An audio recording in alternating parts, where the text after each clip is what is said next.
If you have a goal to buy a house before the end of 2022, but you think it's a good idea to wait, then this video is definitely for you. In March of this year, the feds raised the Fed funds rate for the first time since 2018.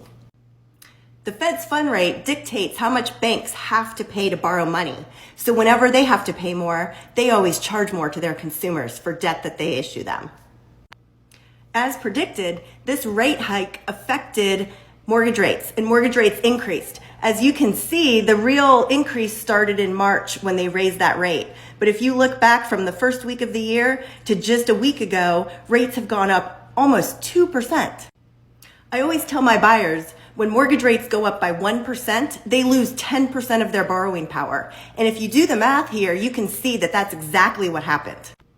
This chart shows that if you would have bought a house for a $3,500 monthly payment at the beginning of the year, you could pay up to $807,000. Now, if you want to have that same mortgage payment, you can only afford to buy a house worth $643,000.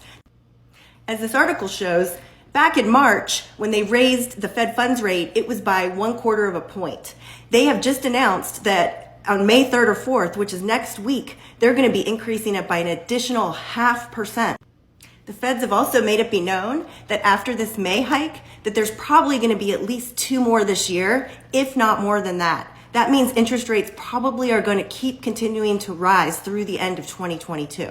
In both 2020 and in 2021, we saw home price increases above 20% each year. Last year was actually 28%. Experts just announced not too long ago that they expect the home price increase for 2022 to be 10 to 10.5%.